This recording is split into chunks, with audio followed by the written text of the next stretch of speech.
What's happening, everyone? It's been a long time since I made a video, and I haven't bought a gun in a long time either. I didn't just buy these, but I've been wanting to make this fucking video for I don't know how long now.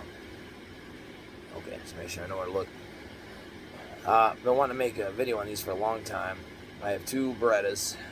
Both of them were my dad's. The larger of the two was one of his guns in his collection. When him and my mom got divorced, I don't know, 12 years ago or so, about 12, 13 years ago, he decided to sell off his collection. He wouldn't let me have he let me pick one gun. He wouldn't let me have the 1911, his Colt, which I really wanted. And now I believe he's told me that he wishes he would have gave me that one, so it would still be around. But anyhow, since I couldn't have that one, my favorite one was his Beretta 9000S.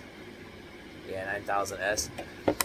So he gave me that one, and that was my carry gun for several years until I finally started buying guns about 5-6 years ago. So it was my carry gun for probably about 5 to 7 years roughly.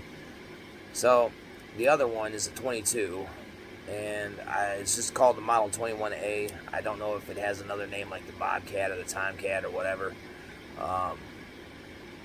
Just trying to look at my time here.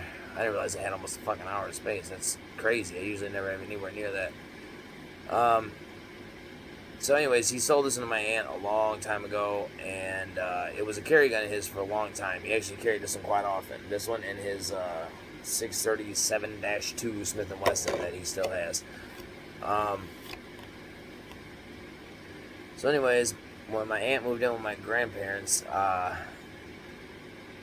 she had come across this, and somehow I found out that she came across it, and I asked her for it because it was my dad's and it was one of his carry guns. Offered to buy it from her, and she ended up giving it to me, thankfully.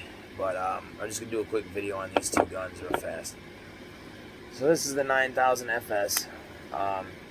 As it turns out, this is a polymer gun. I did not realize. I'm pretty sure it is. When I take the slide off, it's plastic frame, so it has to be.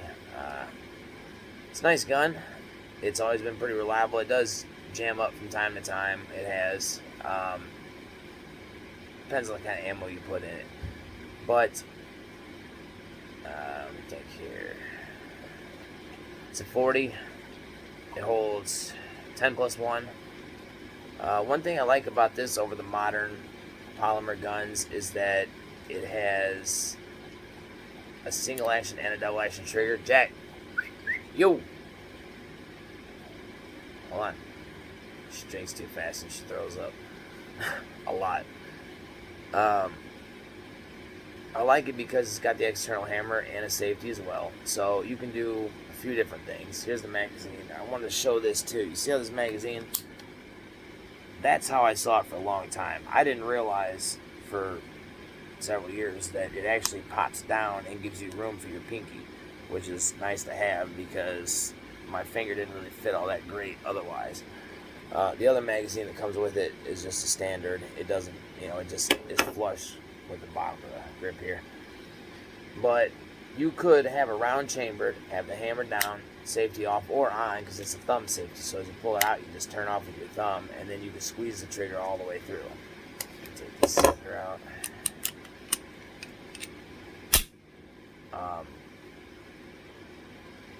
Fire like that.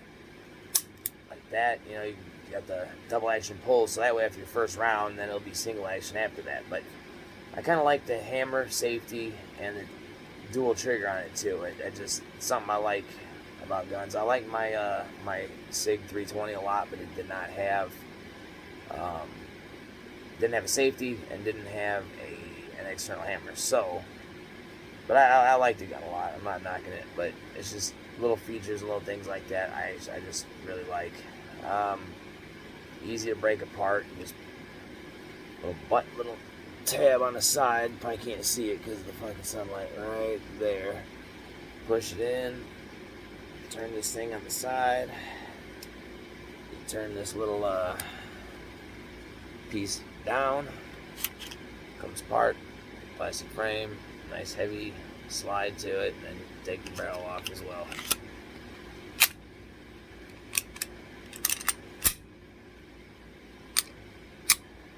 It's weird. Oh, that's only if the magazine's in it. Okay, I was like, it usually locks back, but that's only if you have an empty magazine in it. But it's not a bad gun. Although after carrying revolvers for so long, I kind of got used to the small grips on it, and this thing is huge. This fucking grip is huge on it. But you got your safety on here too, which is on both sides. Push it up, and then you push it up again, and it'll do that. So you could have a round chamber and have the hammer cocked.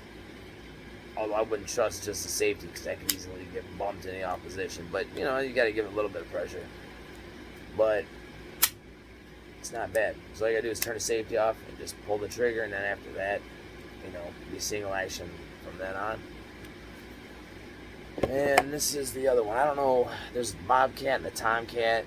I don't know if this has a name or not. I don't think this is either one of them. But it has the pop-up barrel, which is kind of cool. That way you don't have to rack it around, you know, right slide, put a round in, and then put another one in the magazine. You just flip the switch, pop the barrel open, put your round inside, close it back up. It is, I think it holds 7 plus 1, 2. Yeah, it'll hold 8 in the magazine, but I think it's like you gotta really force it down in there, and I don't think it's designed to do that. Although it does go down more, you see it goes down quite a bit more. Let me see.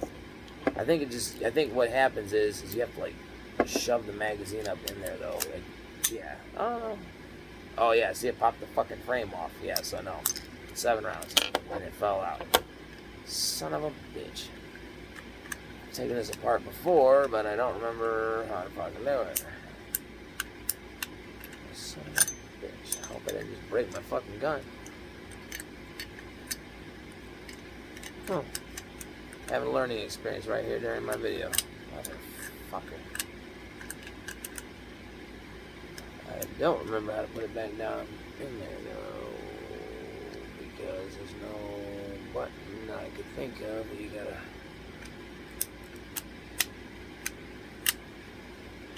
Fuck, dude. There it goes. I'll tell you what, I was gonna be pissed. So, let's make sure. Yeah, because there's no little lever like on this other one to open it up. You know, to make it come apart. Probably because of this barrel, I'm guessing. But it's a pretty cool little gun. Small, compact. Probably stick in your pocket, maybe in your back pocket. It might look like a wallet or something. I don't know. Hides well in a waistband holster. My little sticky holsters I have for my revolvers work good for it too. It fits in there, at least in the bigger one, if anything. The one for like the K-frames and all that. But it's a nice little gun.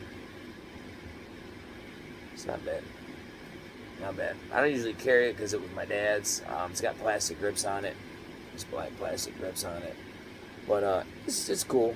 I probably would have never bought it on my own, but being that it was my dad's and it was one of his carry guns, I really like this gun. Except it was sitting in a drawer for a few years, and I ended up getting some rust all over the barrel and the metal part up here. So I've oiled it a bunch of times. It's kind of, most of the rust is gone, but it just kind of has a little more wear. And I don't know what happened. So now I keep those little gel packs you get inside aspirin bottles. I keep those, several of those, anywhere I keep any of my guns, just to make sure that that doesn't happen. And it's worked well for all of them so far. But this thing's cool. It's an interesting little gun. And I mean, you know, I'm not big on carrying a 22, but to have 8 rounds of it, I mean, that's not bad. I don't have a spare magazine for it though. It's the only one I got with it. I don't know if my aunt ever had one and lost it, or if she never had one at all. I'm not sure. But I remember shooting this as a kid. I remember shooting this at the range many times with my dad before I didn't even realize he sold it to her, to be honest with you. I think when she got divorced, he sold her this just so she had something in the house. But could be wrong. I don't know. But I think that was the reason why. But I don't think I realized for a long time that he sold it, because I swear I remember seeing it in on his dresser and his dresser drawer at times. But I don't know. Either way, he sold it to her at some point, and thankfully I ended up with it. It's got this ginormous trigger guard on it too, but it's a small little piece. I mean, you look at the size of the two. I mean, it's drastically smaller. It still carries, you know, several rounds. But I like them. I don't carry them anymore, though, like I said, because they were my dad's, so I don't want anything to happen to them. Plus, I've been on a revolver binge for a long time anyway, so that's kind of my thing now anyhow. But just thought I'd make a video, finally, years later. And difference in the, I'm sure everybody knows this already that's watching gun videos, but 22 and the 40 cal, critical defense, and this shit, I don't know what this is, federal. But it's like the difference in the size of the guns, you know? This is about as much bigger than this as this is to this. But it's my pair of Berettas. Finally got my video in. So, alright. I'll be back one day.